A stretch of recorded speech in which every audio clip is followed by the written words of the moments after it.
사람에게 보이려고 그들 앞에서 너희 의를 행하지 않도록 주의하라. 그리하지 아니하면 하늘에 계신 너희 아버지께 상을 받지 못하느니라. 그러므로 구제할 때에 외식하는 자가 사람에게서 영광을 받으려고 회당과 거리에서 하는 것 같이 너희 앞에 나팔을 불지 말라. 진실로 너희에게 이르노니 그들은 자기 상을 이미 받았느니라. 너는 구제할 때에 오른손이 하는 것을 왼손이 모르게 하여 내 구제함을 은밀하게 하라. 은밀한 중에 보시는 너희 아버지께서 갚으시리라. 또 너희는 기도할 때에 외식하는 자와 같이 하지 말라. 그들은 사람에게 보이려고 회당과 큰 거리 어귀에 서서 기도하기를 좋아하느니라. 내가 진실로 너희에게 이르노니 그들은 자기 상을 이미 받았느니라. 너는 기도할 때에 내 골방에 들어가 문을 닫고 은밀한 중에 계신 내 아버지께 기도하라. 은밀한 중에 보시는 내 아버지께서 갚으시리라. 또 기도할 때에 이방인과 같이 중언부언하지 말라. 그들은 말을 많이 하여야 들으실 줄 생각하느니라. 우리는 그동안에 여호수아 강해를 통해서 계속 강의를 하고 있습니다. 근데 뜬금없이 왜 마태복음이냐? 이 마태복음 6장에는 길갈에서, 즉 우리의 수치를 지나가게 하신 하나님의 은혜로 이제 이스라엘 백성들이 하나님과 가까이 하는데, 그 하나님과 가까이 할 때 생겨질 잘못된 것, 겉으로 보기에는 하나님과 가까이 가지만 그 기도가, 그 금식이, 그 구제가 외식적일 수 있다는 거죠. 그래서 이 두 문제를 가지고 한 좀 몇 시간에 걸쳐서 말씀을 증거하겠습니다. 우리는 다 누구든지 하나님께 가까이 가기를 원합니다. 마치 애굽의 수치를 그대로 안고 있던 광야 1세대, 광야 1세대는 그들은 무슨 문제만 있으면 애굽의 고기가마 타령을 했습니다. 그러니까 그들의 삶의 모든 가치의 중심은 그들이 애굽에서 홍해로 구원을 받았지만, 홍해를 건너 광야길에 완 하나님의 사람이 되었지만 그들의 가치는 늘 애굽의 고기가마였습니다. 우리 가운데서도, 우리가 예수를 믿으면서도 아직도 우리의 중심이, 우리 삶의 방향성이, 우리 삶의 가치가 성경을 읽고 11조를 하고 기도를 하면서도 애국의 고기가마의 중심에 있는 자들도 있을 것입니다. 그러나 이 세대는 이 애굽의 가치에서 물이 빠진 세대들입니다. 이들은 하나님만을 바라볼 줄 아는 세대를 애굽의 2세대라 그럽니다. 즉 이들은 광야를 통해서 애굽에서 건너게 하신 그 하나님을 바라보면서 하나님 한 분만으로 만족할 줄 아는 사람들이었습니다. 그 대표적인 증거가 전쟁터에서 할례를 받아라 할 때 그들은 아무 소리하지 않고 할례를 받는 장면이 그 대표적인 내용입니다. 가나안 정복은 힘들고 어려운 일입니다.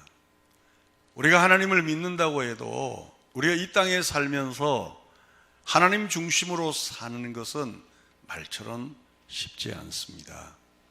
하나님께 가까이 가고 싶은 마음은 누구나 다 있지만 사실은 하나님께 가까이 간다는 것이 말처럼 쉽지는 않습니다. 광야에서 이제 가나안에 들어가서 언제 불화살이 날라올지, 언제 적의 칼이 날라올지, 그리고 치명적인 상처를 입을지 모르는 상태에서 할례를 행하라 할 때 그들은 주저없이 하나님의 주권을 의지하고 할례를 행했습니다.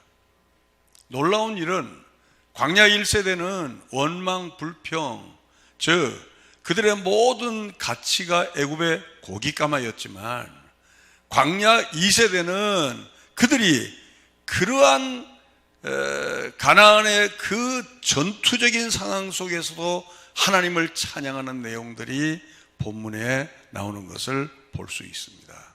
여러분, 가나안은 그렇게 쉬운 곳이 아닙니다. 신명기 3장 11절을 읽어보겠습니다. 르바임 족속의 남은 자는 바산 왕 옥분이었으며 그의 침상은 철침상이라. 아직도 암몬 족속이 랍바에 있지 아니하냐. 그것을 사람의 보통 규빗으로 재면 그 길이가 9규빗이요 너비가 4규빗이니라. 그러니까 즉 우리 그 메다로 환산하면 침상의 길이가 4m입니다. 폭이 약 2m입니다. 그러니까 굉장히 거인 족속이죠. 우리나라 치수로 하면 그들의 키가 약 2m 10 정도 된답니다. 2m. 그뿐 아니라 그 당시에 이스라엘은 무기가 지팡이밖에 없었습니다. 왜냐하면 애굽에서 홍해를 건너서 가나안을 가는데 그들은 농사를 지을 수가 없잖아요. 그들에게 있는 건 유일하게 양입니다. 그래서 그들에게 있는 무기는 양을 치는 아주 가느다란 지팡이만 있을 뿐입니다. 반면에 가나안은 최첨단의 당시에 최첨단의 무기를 가졌습니다. 여러분, 가나안 시대가 지금부터 약 3,500년 전인데 그때 이미 그들에게는 철병거가 있었습니다. 무기로 보면 양을 치는 막대기와 철병거와의 전투입니다. 어떤 면으로 보나 가나안 전쟁은 이길 수가 없는 전쟁입니다. 그런데 놀라운 것은 그들은 가는 곳마다 승리를 했어요. 이스라엘 백성들 다 죽이고 성경은 약간 남았던 정도로 그들은 승리를 했습니다. 그런데 유일하게 그들이 승리하지 못한 전투가 하나 있었습니다. 그 전투가 바로 아이성입니다. 아이성이었어요. 그 내용을 한번 찾아보겠습니다. 여호수아 5장 1절입니다. 이것이 주는 의미가 크다고 생각합니다. 요단 서쪽의 아모리 사람의 모든 왕들과 해변의 가나안 사람의 모든 왕들이 여호와께서 요단물을 이스라엘 자손들 앞에서 말리시고 우리를 건너게 하셨음을 듣고 마음이 녹았고 이스라엘 자손들 때문에 정신을 잃었더라. 자, 하나님의 명령에 순종하고 하나님의 계명에 순종해서 그 길을 따라갈 때, 가서 본문 다시 올려보세요. 따라갈 때 이스라엘 자손들 때문에 그들이 정신을 잃었더라는 거예요. 본문 다시.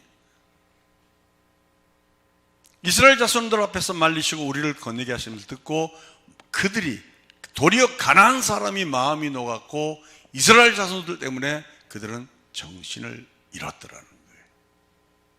반면에 그들이 실패할 때는 언제 실패할 때였나는 거예요. 여호수아 7장 3절에서 5절을 보겠습니다. 여호수아에게로 돌아와 그에게 이르되 백성을 다 올라가게 하지 말고 2-3천 명만 올라가서 아이를 치게 하소서. 그들은 소수이니 모든 백성을 그리로 보내어 수고롭게 하지 마소서 하므로. 여기 7장 3절에 보면 여러분 느낌이 어떻습니까? 여호수아에게 돌아와 그에게 이르되 백성을 다 올라가게 하지 말고 2-3천 명만 올라가자. 그들은 소수니까, 즉 우리가 여리고성을 이긴 자가 이 아이성 3분의 1밖에 안 되는 이 작은 성 정도야 별거 아니지 않느냐. 이미 그들의 중심이 하나님 중심에서 사람의 자신감 쪽으로 넘어온 데였어요. 4절에 읽어보겠습니다. 백성 중 3천 명쯤 그리로 올라갔다가 아이 사람 앞에서 도망하니 아이 사람이 그들을 36명쯤 쳐 죽이고 성문 앞에서부터 스바림까지 쫓아가 내려가는 비탈에서 쳤으므로 백성의 마음이 녹아 물같이 된지라. 자, 본문에 여기 보면 36명 죽은 것도 아쉽지만 더 중요한 것은 하나님 중심에서 사람 중심으로 올 때에 도리어 이스라엘 백성들의 마음이 녹았고 물같이 된 거예요. 자, 우리가 여기서 여호수아를 통해서 한번 정리를 해볼 것은, 여러분 하나님께 가까이 간다는 것이 얼마나 중요한 줄 알아야 돼요. 여러분이 하나님과 가까이 가지 않으면 우리가 이 세상에 대해서 물같이 녹아버려요. 반면에 우리가 가진 것이 없고 우리가 손에 쥔 것이 없어도 하나님 제일주의 하나님만을 바라보고 나갈 때는 이 세상이 우리 때문에 물같이 녹아지리라 믿습니다. 제가 정강원 목사에 대해서 누차 얘기했습니다. 분명히 교회에 나쁜 영향이 올 것이다. 여러분, 교회는 이 세상과 싸우는 사람이 아니에요. 교회는 이 정권과 싸우는 사람이 아니에요. 교회는 내 마음과 들지 않는다고 교회의 힘과 머리 숫자를 가지고 싸우는 숫자가 아니에요. 그러면 당연히 물같이 녹는 결과가 나와요. 교회는 비가 오나 눈이 오나 핍박이 오나 고난이 오나 환난과 핍박 중에도 주님 중심으로 걸어갈 때 우리 때문에 이 세상이 물같이 녹아질 날이 오리라 믿습니다. 두려워하지 마십시오. 이 정부를 두려워하지 마십시오. 이 정권을 두려워하지 마십시오. 우리가 하나님 중심에 있지 못하는 걸 두려워하고 우리가 하나님 앞에 기도하지 못하는 걸 두려워해야지 세상이 뭐가 두렵습니까? 저는 이 여호수아 5장하고 7장을 바라볼 때 우리에게 주는 아주 내용이 정확하다고 생각해요.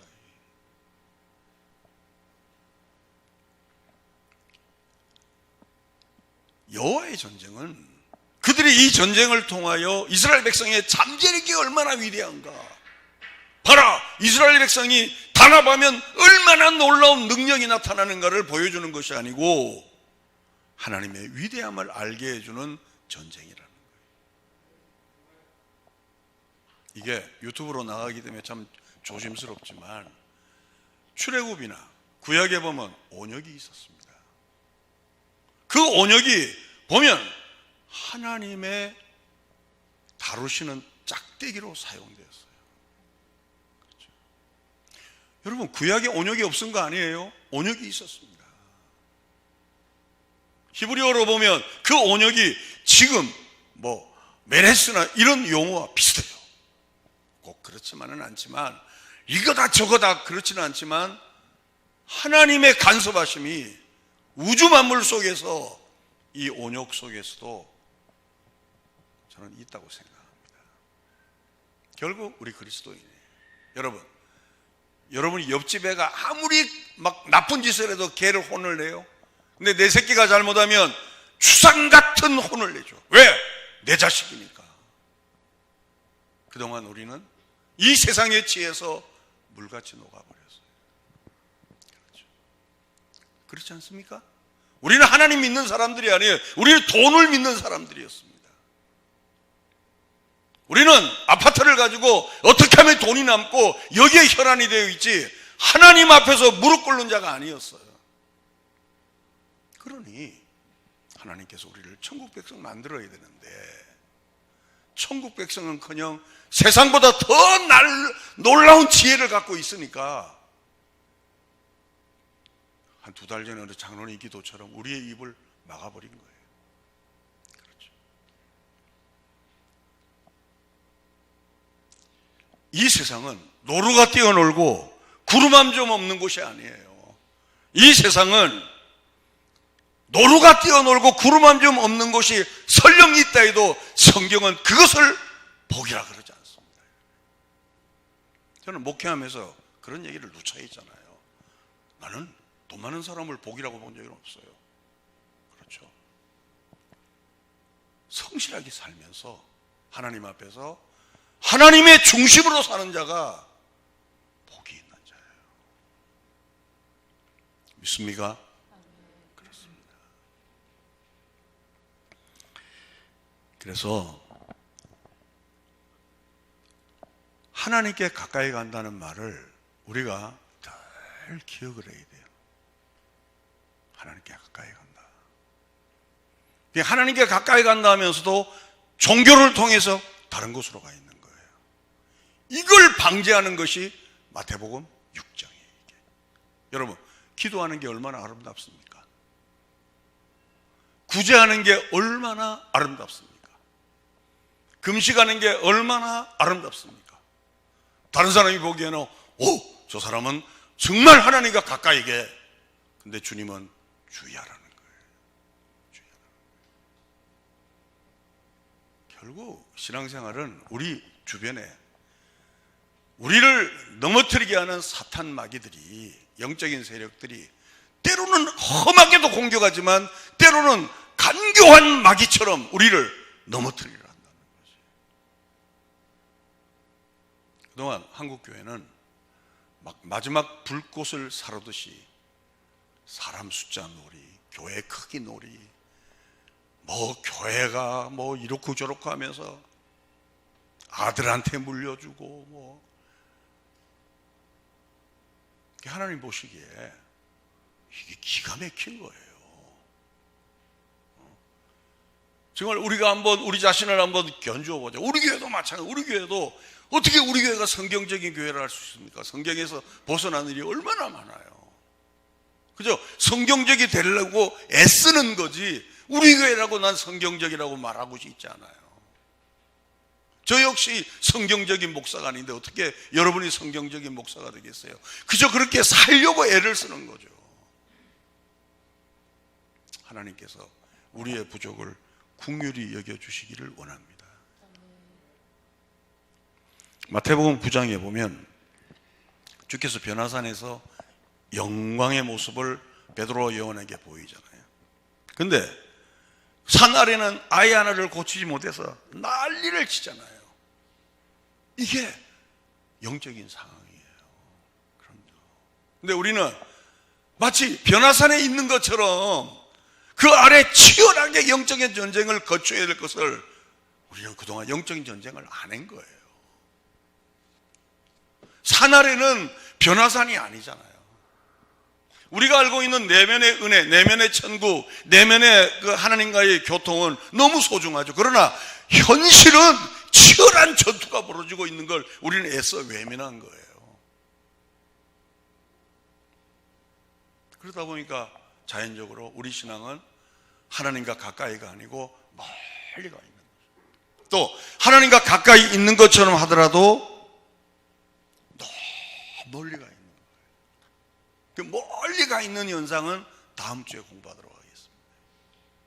그런데 여러분, 하나님과 가까이 한다 하면서도 자칫 잘못하면 공자에게 가까이 갈 수도 있어요.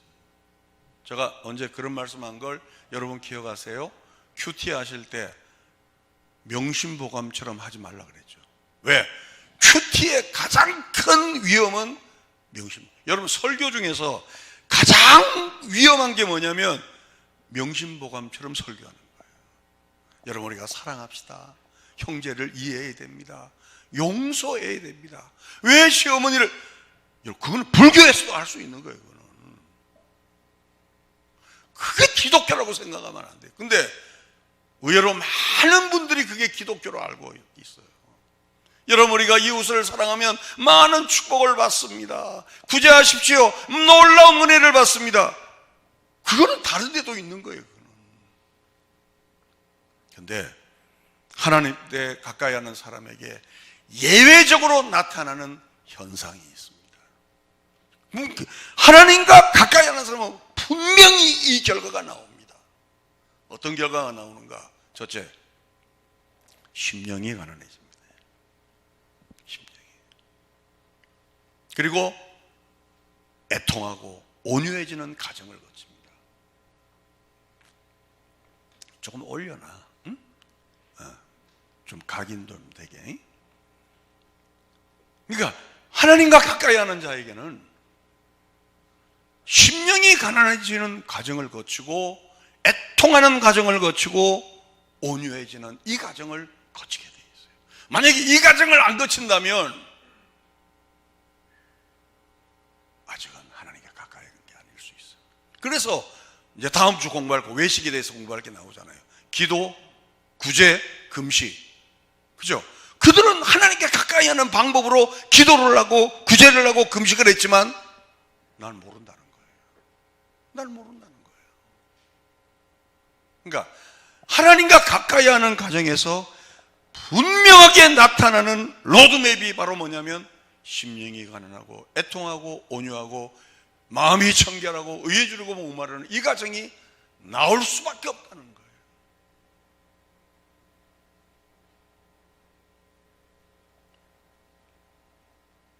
그리고 두 번째로, 성경 속에서 하나님의 마음을 읽을 수가 있어요. 말씀을 통해서 마음이 청결한 자는 하나님을 보듯이 성경 속에서 하나님의 마음이 이런 마음이셨구나, 하나님이 우리에게 요구하는 마음이 이런 마음이구라는 것을 자기의 욕심과 의와 정욕을 걷어내고 깨끗한 마음으로 하나님의 말씀을 볼 때 그게 투영되는 거예요. 자, 우리가 여기서 하나 결론을 크게 맺어야 됩니다. 여러분과 저는 30년 동안 같이 강단에서 신앙생활을 했습니다. 이 강단에서 개척 때부터 지금까지 우리는 정말 큰 여과 없이 여기까지 왔습니다. 이제는 한번 저와 여러분이 정말 삶의 열매가 내가 그렇게 못 산다 할지라도 심령 가난, 애통, 의에 주르고 목마름, 온유, 마음이 청결함, 이 방향으로 가고 있는지를 분명히 확인하셔야 돼요. 이게 안 될 때 나타나는 현상이 뭐냐? 외식이에요. 외식. 신앙생활 하는 것처럼 보이고, 기도하는 것처럼 보이고, 구제하는 것처럼 보이고, 금식하는 것처럼 보이고, 남에게 보이려고 하는 거죠.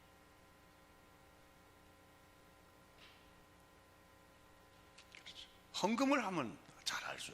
헌금을, 어떤 사람은 헌금을 하면 헌금은 누구에게 안 알려지잖아요. 근데 정말 그 어려운 가운데서 최선을 다하는 사람이 있어요. 근데 어떤 사람은 헌금하면 안 나타나니까 사람에게 보이는 건 나타내도 헌금은 또 인색한 사람이 있어요. 제가 지금 말하는 건 헌금을 많이 해라 얘기가 아니에요. 사람에게 보이려고 하는 거죠. 사람에게 보이려고. 제가 지난번에 찬송가를 1절 불렀더만 너무 좋더라고. 그래서 이제 찬송가 한 곡 정도는 불러도 되지 않을까요? 사회적 거리두기입니까? 찬송가 427장요. 지금 꼭 주일날 한 곡 정도로 불러보고 싶어. 찬송을 안 부르니까 예배를 안 드리는 것 같아. 한번.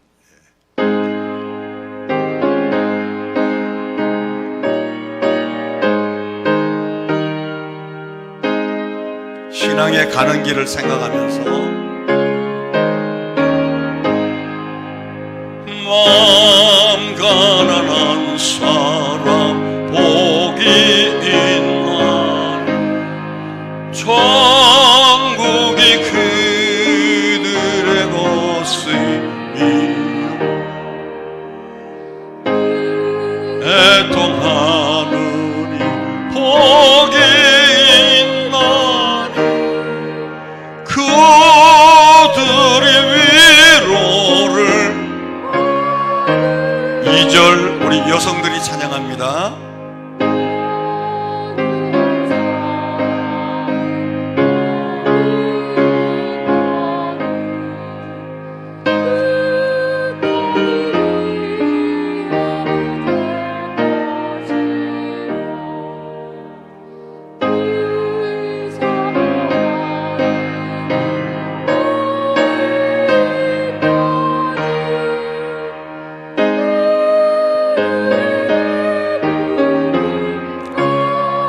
우리 남성들입니다.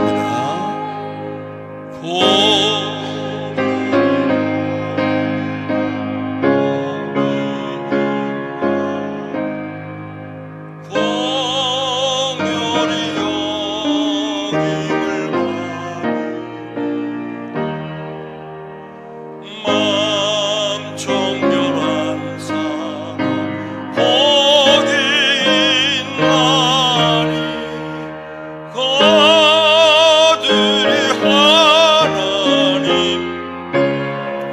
저랑 같이 찬양합니다.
흔히 성경은 제품 설명서, 사용 설명서입니다. 우리가 어떤 물건을 살 때 포장을 딱 뜯으면 사용 설명서가 나오잖아요. 이 사용 설명서대로 제품을 사용할 때 고장이 안 나죠. 그러듯이 성경은 구원받은 하나님의 사람의 사용 설명서예요. 그 구원받은 하나님의 사람의 사용 설명서가 우리에게 말하는 게, 하나님을 가까이 하게 하는 것은 너희가 생각하는, 막연히 추측하는, 내가 기도하고 내가 금식하고 내가 구제하는 게 하나님께 가까이 가는 것이 아니고 우리 내면이라는 거예요. 우리 내면이라는 거예요. 우리 내면이 심령이 가난하고 애통하고 온유하고 의에 줄이고 목마르고 마음이 청결하고 의를 위하여 핍박을 받고 이 방향성으로 나가야 한다는 거예요. 나가야 한다는 거예요. 자, 우리가 코로나 사태를 통해서 우리의 무너짐을 모두가 다 확인했어요. 지금 교회마다 이제 이 무너짐에서 다시 일어나기 위해서 몸부림을 치고 있습니다. 여러분, 이런 교회에서도 유튜브를 통해 부흥사경회를 해요. 오늘도 제가 이거 마치고 부곡교회로 갑니다. 가면 이 큰 예배당에 거기도 한 700~800명 모이는데 100명 앉아있어요. 그리고 유튜브로 사경회를 하는 거예요. 무슨 얘기냐? 교회가 무너지는 걸 느끼는 거예요. 교회가 무너진다는 것은 현존하는 건물이 무너지는 것이 아니고 성도들의 마음이 무너지는 거예요. 저는 이때가 한국교회의 기회라고 생각해요. 그동안 우리는 하나님께 가까이 하는 것을 내가 생각하는 대로 가면 그게 하나님께 가까이 하는 거라고 생각했어요. 근데 성경은 그렇게 말하고 있지 않아요. 성경은 심령이 가난한 것부터 가라는 거예요. 그리고 하나님께 가까이 하지 않는 게 6장에 보면 외식하는 게 나오는 거예요. 사람에게 보이려고 하지 말라는 거죠. 이 두 축이에요. 자, 사람에게 보이는 것과 있고 사람에게 보이지 않는 축이 있잖아요. 그죠? 근데 사람에게 보이는 축은 멋있죠. 보이기는 멋있잖아요. 근데 사람에게 보이지 않는 것은 어떻게 보면 매가리가 없어요. 근데 이 사람은 하나님과의 관계를 맺는 거예요. 이 사람은 사람 앞에서 자기가 그럴듯하게 보이기를 원하는 거예요. 그렇죠. 저는 교회에서 열심히 하는 사람 보고 믿음 좋다 이래 본 적이 없어요. 그래서 여러분들이 저희 교회 등록하면 많이 헷갈리게 그거였어요. 이렇게 새벽기도 하고 이렇게 열심히 하면 믿음 좋다 해야 되는데 목사님은 믿음 좋어요. 여러분, 내가 믿음 없는데 누구 보고 내가 믿음 좋다 하겠어요? 정말 믿음 좋은 사람은 보이질 않습니다. 숨어 있어요.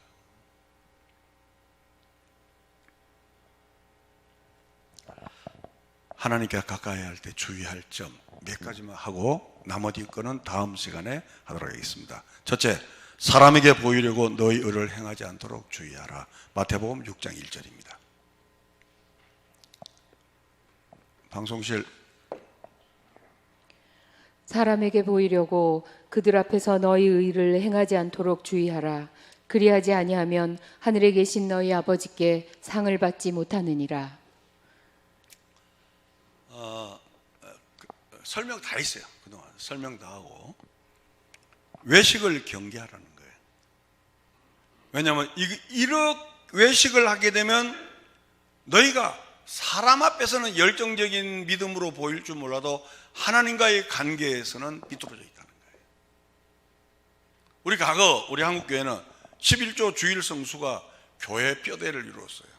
그럼 저는 임직을 선출할 때는 그건 뼈대로 가져야 돼요. 그러나 이게 믿음의 척도는 아니에요. 여러분, 우리 여기서 장로님은 안 된다고 믿음 없다는 사람이 있습니까? 그렇지 않습니다.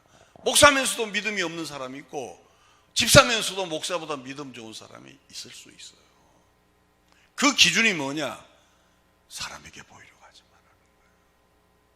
즉 사람에게 보이려고 한다는 그 자체가 하나님과의 관계에서 이미 삐뚤어져 있다는 거예요. 이해가시면 아멘? 아멘. 아멘? 아멘. 기분 나쁘신 것 같아요. 이미 삐뚤어져 있다는 거예요.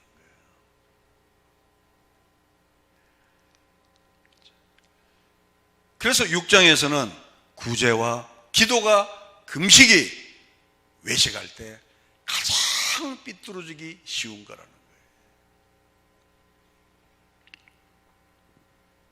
다른 말로 하면 구제하고 기도하고 금식한다고 해서 하나님께 가까이 간 것이 아니라는 거예요. 그렇다고 구제, 기도, 금식 하지 말라는 거 아니에요. 하더라도 은밀히 하라는 거예요. 은밀히 하라는 거예요. 하더라도.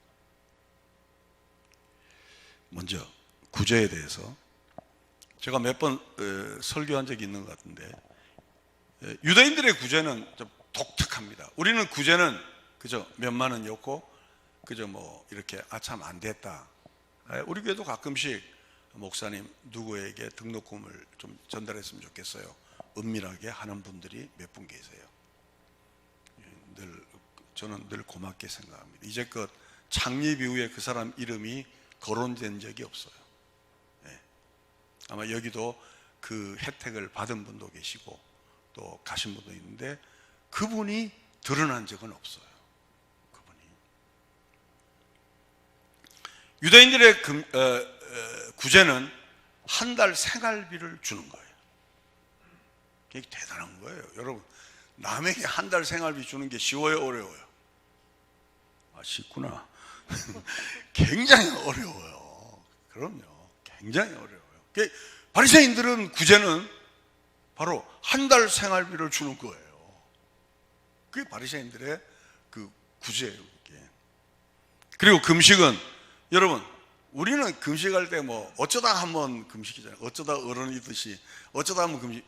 이들은 매주일 몇 번씩요? 2번씩 하는 거예요. 매주. 그거 어려워요. 근데 이상한 게 유대인들이 주로 날씬해요, 뚱뚱해요? 뚱뚱해요. 왜 그런지 알아요? 금식 시간 그 시간을 시간 딱 정해서 그거 끝나면 그때부터 아주 개처럼 먹어요. 그 화장실이 막 토해요. 토하고 또 먹고 토하고 또 먹고. 기도는 여러분, 기도는 은밀한 데 가서 하면 되잖아요. 근데 꼭 시장 어귀에서 손을 들고 기도하는 거예요. 그렇죠. 세 가지 다 종교 행위예요. 근데 하나님 보기에는 종교놀이거든요. 그게 하나님과 가까이 가려는 게 아니고 자신의 만족을 위해서 신앙을 이용하는 거죠. 우리가 신앙의 공식에서 이거 하나만 생각하면 제일 편해요. 하나님은 언제나 주어고 우리는 그에 반응하는 동사다. 이거 하나 생각하면 제일 편해요. 할렐루야. 근데 안 그러잖아요. 안 그러잖아요. 목사로부터 안 그러잖아요. 하나님이 주어고, 여러분 동사가 가장 빛날 때가 언제냐면 주어에 순수하게 따라갈 때예요. 그때 동사가 가장 빛나는 거예요.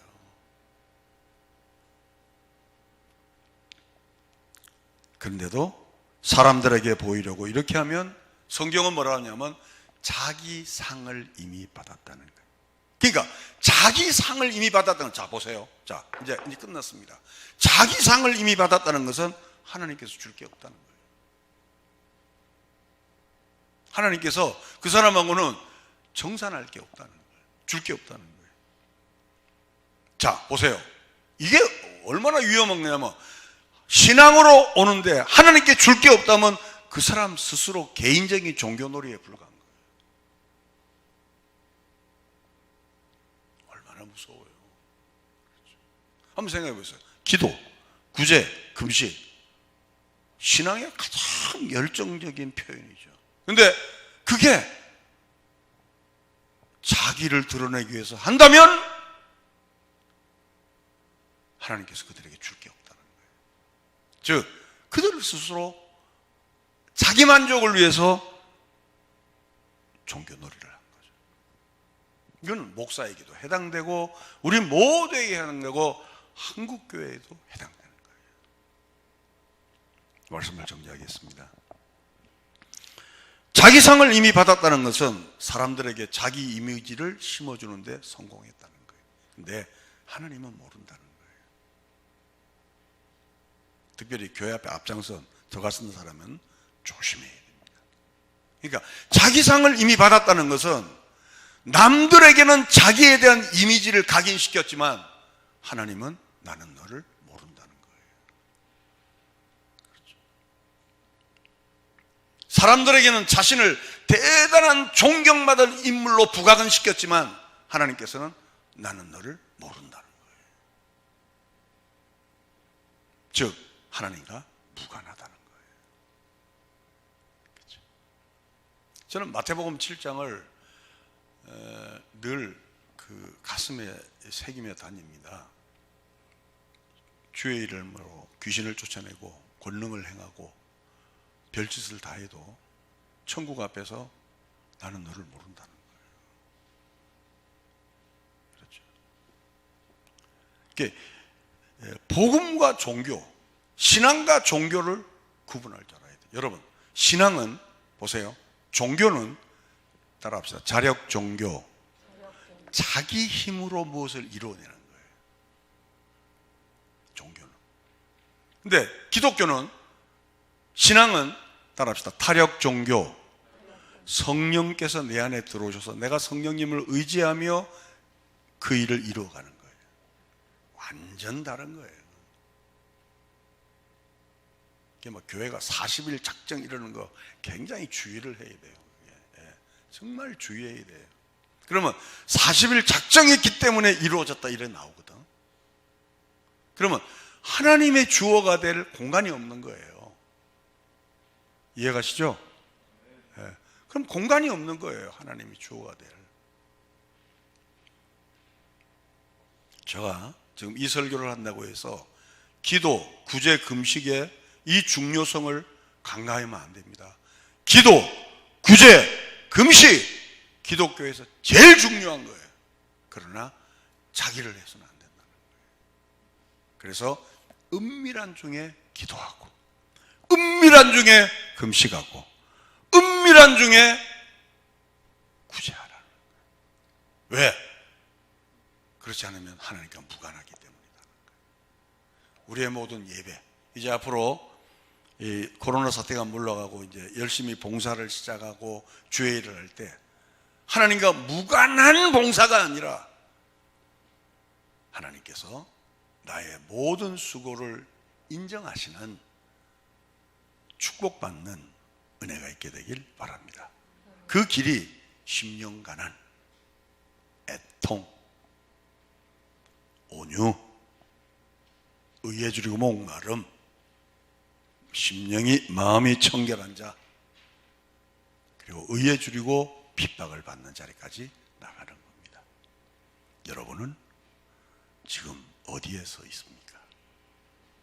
이번 한 주간 동안 나에 대해서 관찰하시고 내가 걸어갈 길을 다시 한번 점검해서 우리의 신앙이 좀 더 종교놀이에 끝나는 것이 아니고 복된 축복의 위치에,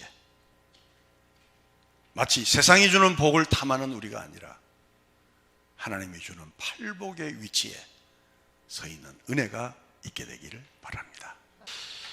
하나님 아버지, 하나님께 가까이 가는 것이 무엇인지를 생각했습니다.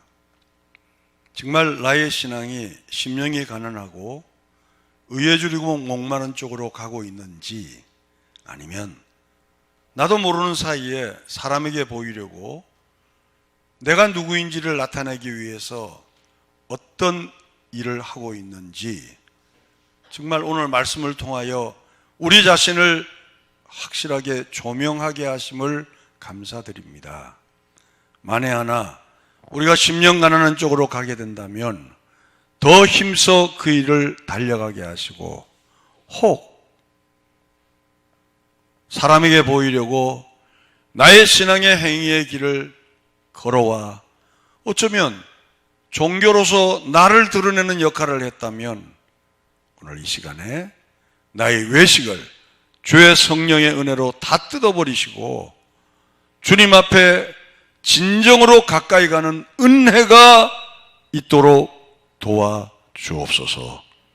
사랑하는 모든 성도님들, 이 어려운 이때에 주여 코로나를 물리쳐 달라는 막연한 기도가 아니라 그 코로나보다 더 중요한 내 안의 내면이, 하나님과의 관계가, 외식으로 있는 나의 신앙이, 믿음 없는 나의 현주소가 다시 한번 그 믿음을 회복하는 은혜가 있을 수 있도록 하나님이여 위로부터 성령을 부어 주옵소서.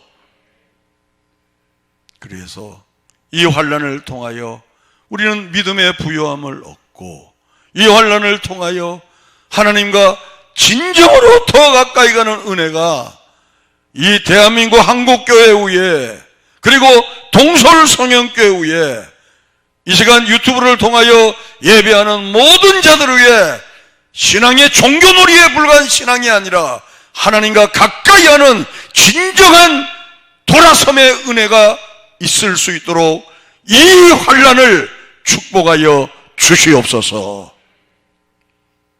지금도 의료진 수고하는 의료진들을 위로하시고, 이 코로나 사태를 통해서 말할 수 없는 어려움을 겪고 있는 선교사들, 그리고 경제적으로 극심한 어려움을 겪고 있는 자들을 위로하여 주시옵소서.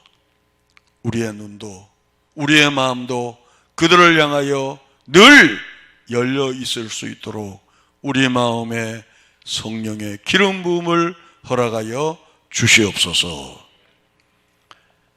부활이요 생명이신 우리 구주 예수 그리스도의 은혜와 하나님 아버지의 극진하신 사랑하심과 성령님의 교통 충만하신 역사가 이 시간 하나님 앞에 나는 심령이 가난하고 애통하고 의에 줄이고 목마른 쪽으로 나의 신앙의 길이 가고 있는지, 아니면 어느덧 나의 신앙이 30년 40년 되고 여기까지 섰을 때 나를 보니 혹 사람에게 보이려고 외식하고 있는지를 확인하고 소스라치게 놀라며 나의 힘으로 할 수 없으니 십자가를 붙들고 다시 한번 나에게 은혜를 달라고 간구하는 모든 주의 백성 머리 위에 하나님의 축복이 영원토록 함께 있을지어다.